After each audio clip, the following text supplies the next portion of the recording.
Sefarad presenta Magazine Sefaradí.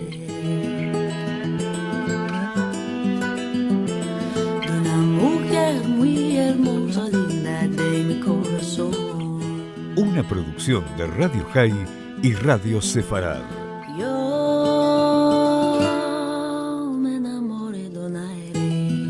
Con la conducción de Marcelo Benveniste.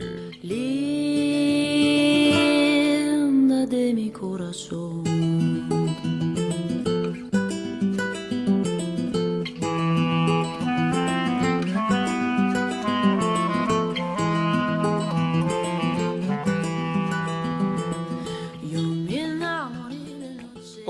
Hola amigos, bienvenidos a esta nueva emisión de Sefarad Magazine Sefaradí. Este es nuestro programa número 388, así que tenemos que ir preparando los festejos del programa 400.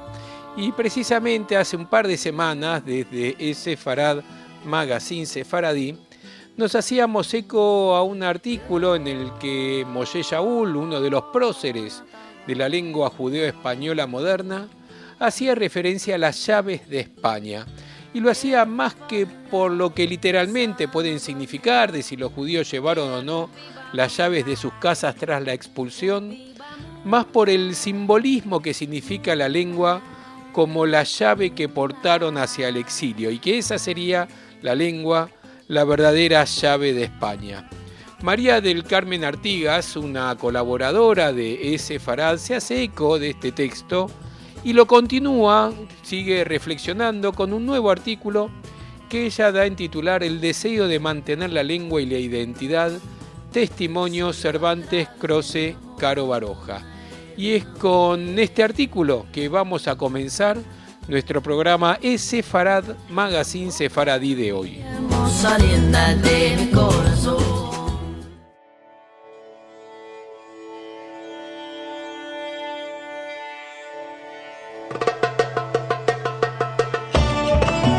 Dice María del Carmen Artigas: con gran placer he leído la nota del señor Moshe Shaul sobre las llaves de las casas de España de los sefaradíes que aparece en el boletín número 491 de Sefarad. Quisiera en estas líneas continuar con su pensamiento. Siempre me ha llamado la atención el deseo de los judíos españoles, de cualquier lugar del mundo, de unirse a su tierra ancestral y mantener la lengua. Sabemos que aparecen en periódicos y revistas leyendas, lo sean o no, como la de la llave de la casa que una familia judía llevó consigo pensando que retornarían. Después de leer el artículo del señor Shaul, que menciona lo de las llaves, pienso que puede ser cierto, ya que yo guardo, dice María del Carmen, yo guardo las llaves de las casas en donde he vivido. Hay varias razones que ayudan a comprender este deseo de los sefaradíes de conservar la lengua y la identidad. Mencionaré los siguientes 3 puntos. 1. La península ibérica fue el hogar de los judíos. 2. Pasajes en Miguel de Cervantes, Ariosto y Benedetto Croce, que afirman que la península era un país en donde la población, en su mayoría, era judía. Y 3. Los numerosos documentos sobre las personalidades judías que se convirtieron externamente. Estos documentos los publicó Julio Caro Baroja, de los que anoto los puntos más importantes. Y María del Carmen Artigas lo desarrolla y dice: los judíos vivieron en la península ibérica siglos antes de la destrucción del templo por Tito, el emperador romano. Fundaron ciudades como Málaga y comercializaban por el Mediterráneo, como escribió la misma María del Carmen Artigas en su libro Los Sefaraditas, España, el Imperio Otomano, la Argentina, Tradición y Cultura, publicado por la Facultad de Filosofía y Letras de la Universidad Nacional de Tucumán en 1994. Si bien sufrieron numerosas y terribles persecuciones en la península durante siglos, al mismo tiempo los nombres de Ibn Gabirol, Yehuda Leví, Nachmanides, Cardoso y Udá Bravanel, que escribió en medio de la terrible persecución de 1492, Diálogos de Amor, uno de los libros más importantes del Renacimiento europeo. Abravanel explica que todos los seres en el mundo desean la unidad por el amor y que aún los elementos inanimados desean esa unidad. Esto es un magnífico ejemplo de la comunidad que existió. En 1492, la mayoría de los judíos que vivían en la península se convirtieron externamente. Así vivieron hasta que poco a poco, a través de los siglos, los antepasados hebreos parecerían haber desaparecido. Si se recurre a las profesiones que los hebreos españoles tuvieron, la población cristiana se pone en duda. Aquí la autora, María del Carmen Artigas, pone el ejemplo de su bisabuelo, Jaume Artigas, por ejemplo, que era sastre en Begués, Cataluña. Sus primos fueron herreros en decoración artísticas hasta el presente siglo XXI en Begués, y su padre, Marcelino Artigas, fue un prestigioso oftalmólogo argentino.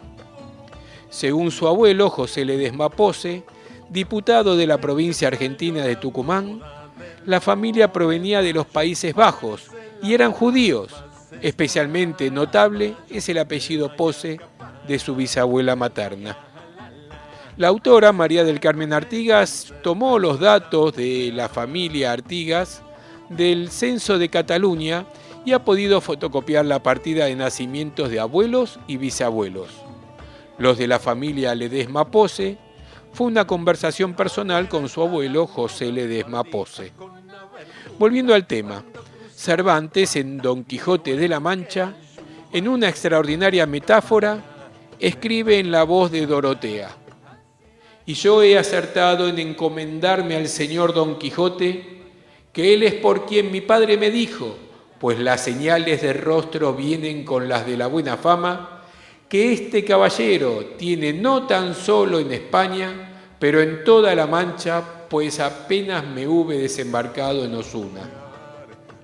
Martín de Riquer, el editor de los 2 volúmenes, en una nota a pie de página, explica: «2 graciosos disparates seguidos, considerar a España como una parte de la Mancha y desembarcar en Osuna». Contrariamente a Martín de Riquer, María del Carmen Artigas piensa que Cervantes no escribió disparates. Si se lee el texto de Ariosto, citado por Benedetto Croce, España estaba en la Mancha, ya que se consideraba manchados a los que no se habían convertido al cristianismo. En realidad, significa la mancha en el alma. El bautismo de la Iglesia Católica borra esta mancha. Pienso que aunque se hubieran bautizado, como fue el caso de numerosos judíos, dice María del Carmen, seguían la religión mosaica. Es decir, España era un pueblo de conversos o de manchados que practicaban externamente la religión católica y en la intimidad seguían la religión judaica. Es obvio que Cervantes anota Osuna para ocultar su metáfora. Benedetto Croce sigue el pensamiento de Ariosto y escribe que España era un pueblo de manchados. En la realidad histórica, recordemos que Paulo IV, haciendo eco a Julio II, que jamás hablaba de su majestad y de la nación española, que no le llamara herejes cismáticos y malditos de Dios. Apareció además por entonces la acusación o sospecha capital en la frase de pecadillo de España que Ariosto recuerda en las sátiras, que los españoles no creían en la unidad del Hijo, del Padre y del Espíritu Santo. De esto se deduce que no era un pueblo de cristianos, pues creía en una unidad divina. Croce explica que la ciencia semítica se fijó en España debido a la Escuela de Traductores de Toledo.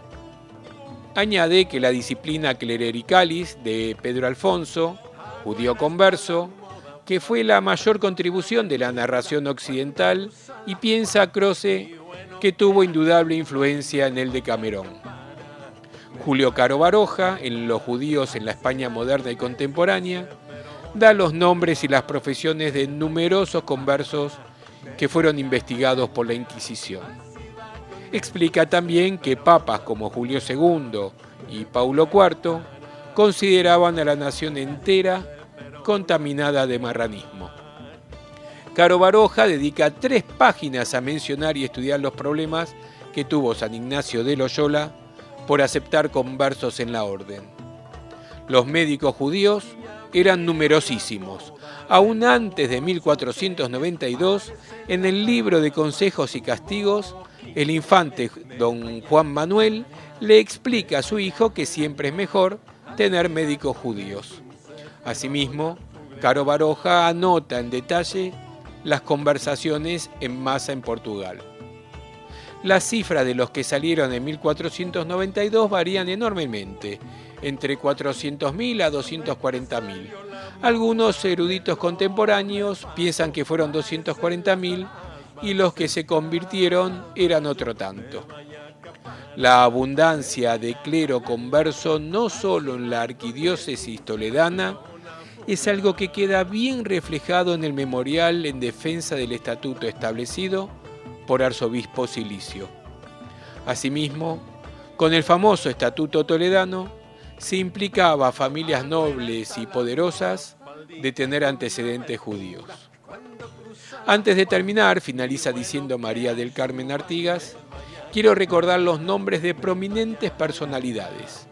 La abuela de Fernando el Católico, Paloma Hernández, provenía de una prestigiosa familia judía. Asimismo, lo fueron importantes personalidades literarias. Santa Teresa de Jesús, Fernando de Rojas, Fray Luis de León y el poeta Miguel Leví de Barrios, que tenía 3 hermanas monjas. Y así finaliza su texto María del Carmen Artigas, a quien le agradecemos profundamente todas las colaboraciones que nos hace para el portal sfarad.com y en particular esta muy interesante reflexión a partir del escrito de La llave de España de Moshe Shaul. Así va con Nezin Seferón a fulear, me vaya a acaparar, me vaya a la. Así va con Nezin Seferón a fulear, me vaya a acaparar, me vaya a la. Así va con Nezin Seferón a fulear.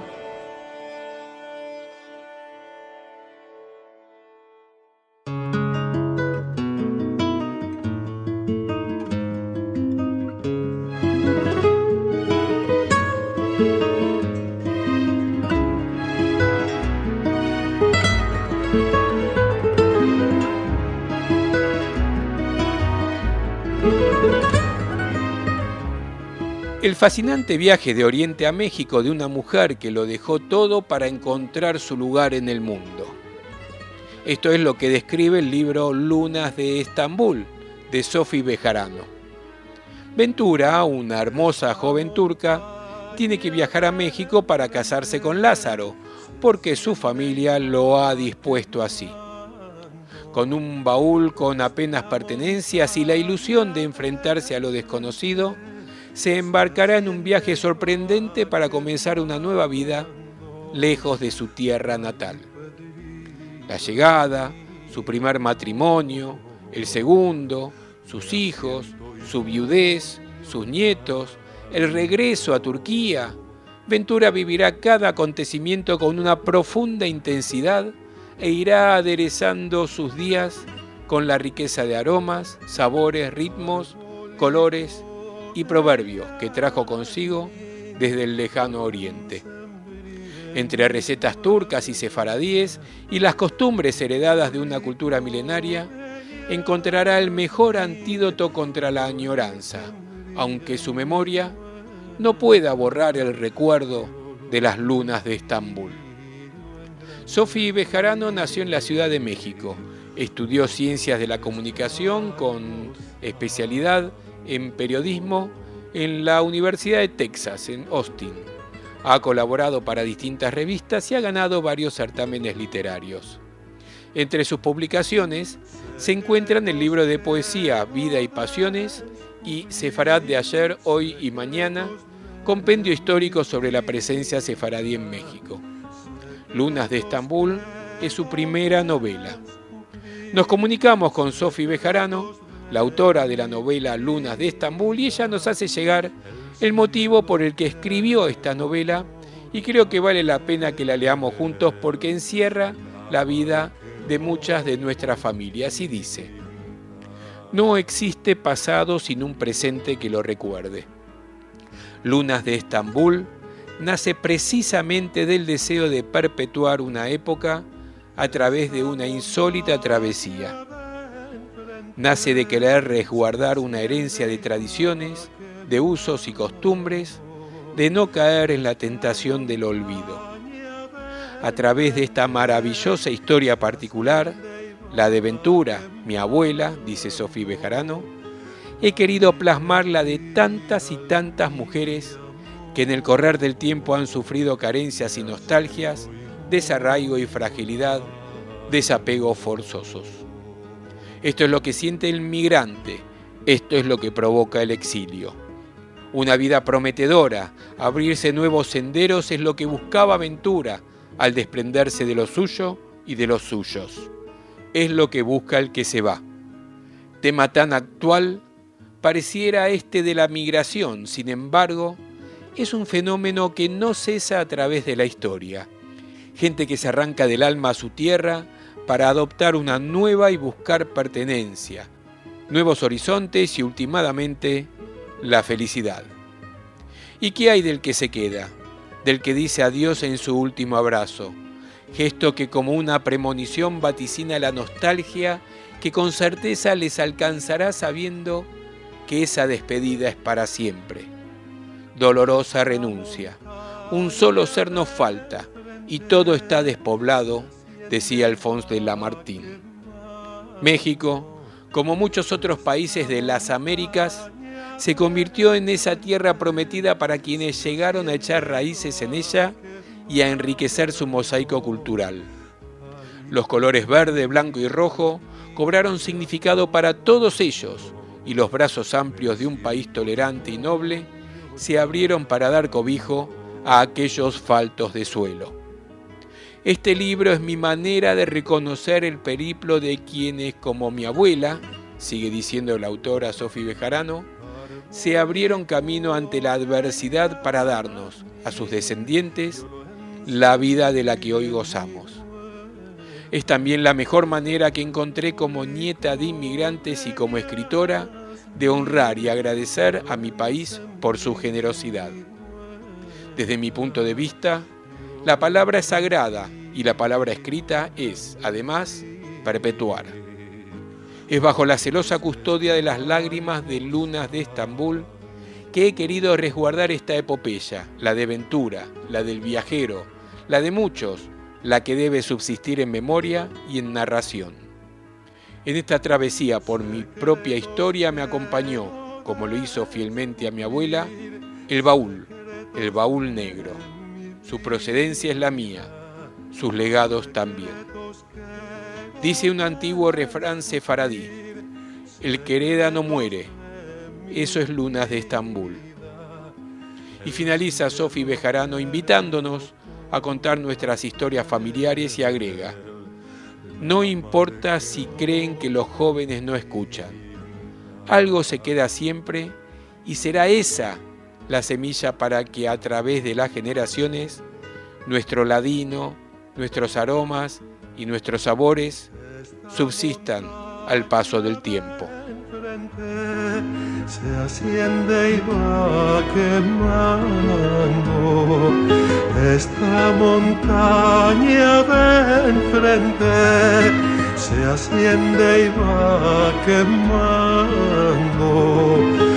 Ahí pediría al mi amor, me asiento y voy llorando.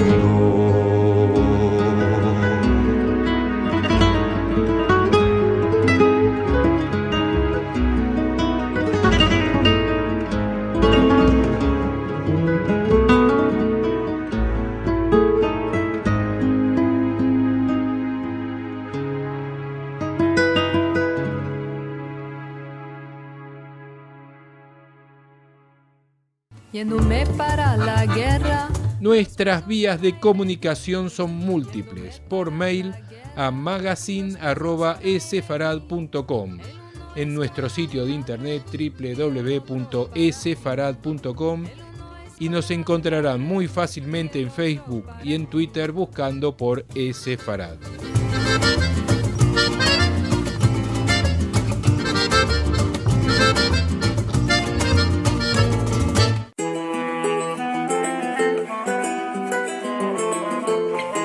Agenda Sefaradí.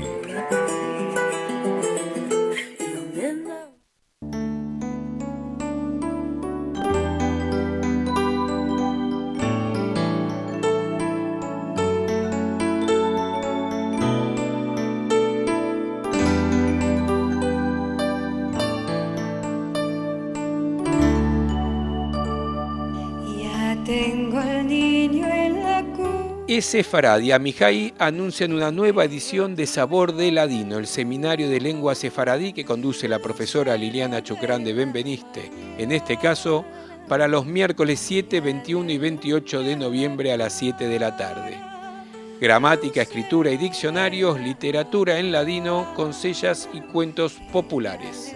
Los invitamos a compartir este espacio de estudio para aprender y practicar el ladino, judeo-español, la lengua judía sefaradí, en clases dinámicas y divertidas, donde utilizamos variados materiales como poesías, cuentos, artículos y noticias, pequeñas comedias, dichos y refranes, juegos y canciones para acercarnos a la práctica de la lengua. Se entrega material de estudio y sugerencias para prácticas. Se otorga además el certificado de partición al finalizar el curso, por supuesto, el cual se podrá presentar para ser evaluado en conjunto con otras pruebas como medio probatorio para la solicitud de la nacionalidad española para sefaradíes, según el artículo 1.3 especial vinculación con España. Se trata de una actividad arancelada con cupos limitados y quienes quieran más información pueden escribir a estudio@amijay.org y las clases son en la sede de Amijay en Arribeños 2355 de la ciudad de Buenos Aires. Es leche, canela y miel.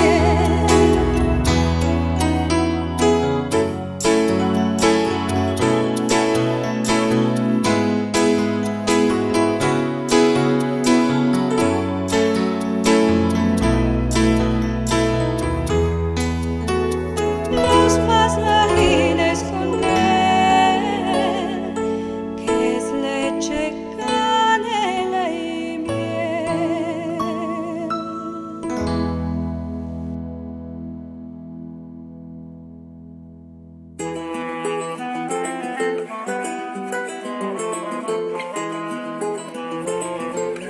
Música, De una heredona, una mujer. De una mujer muy hermosa, linda de mi corazón.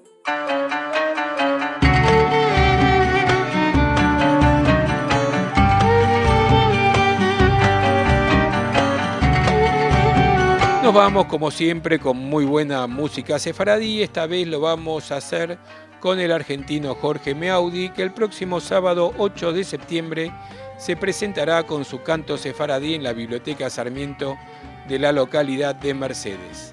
Descendiente de la comunidad sefaradí que encontró su lugar en Mercedes precisamente a principios del siglo XX, Jorge se encarga de transmitir sus valores culturales y su exquisita expresión musical. Canto sefaradí recorre un cancionero tradicional en los dos idiomas de la comunidad, el yudesmo y el jaquetía.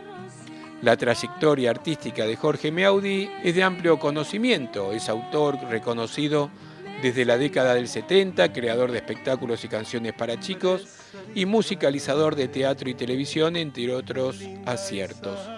Su canción Blanca y Blanca fue finalista en el Festiladino del 2006. La transmisión y fortalecimiento de la cultura de sus ancestros, dice, es su principal motivación.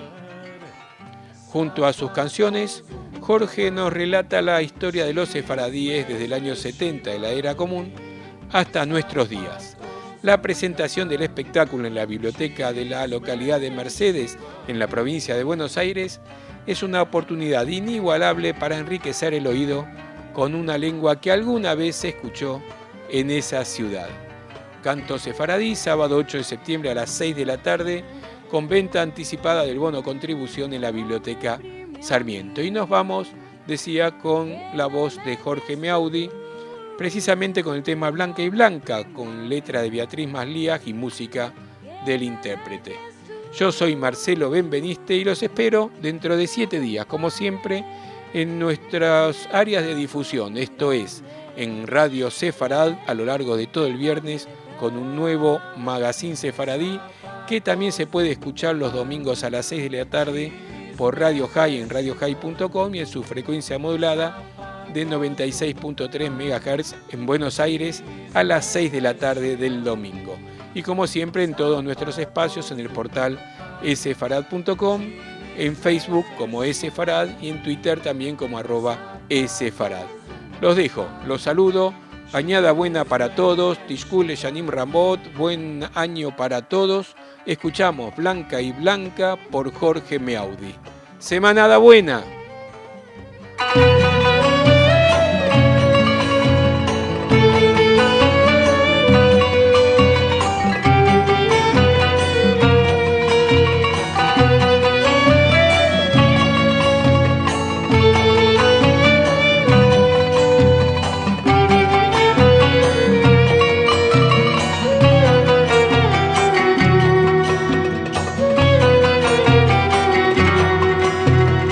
Árboles y pájaros, de ellos miro en la montaña, mas nunca veo el camino que me lleve a la tu alma, que me lleve a la tu alma.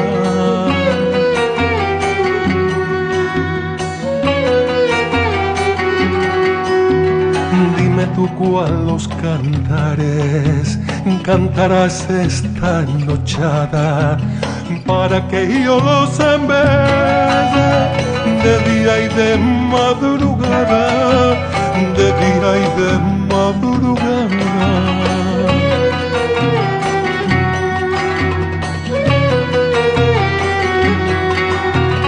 Las aves blancas del campo y la espuma de las olas, todas vanan de tu moras, blanca y blanca, blanca y blanca.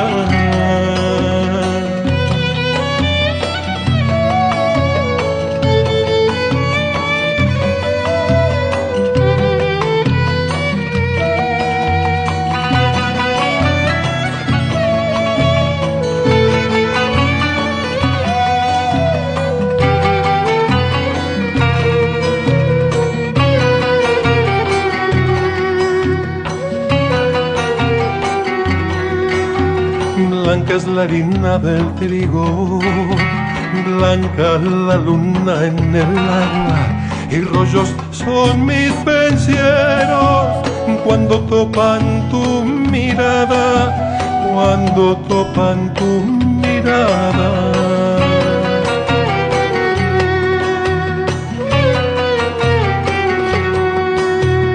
Las aves blancas del campo y la espuma de las olas, todas vanan de tu moras, blanca y blanca, blanca y blanca.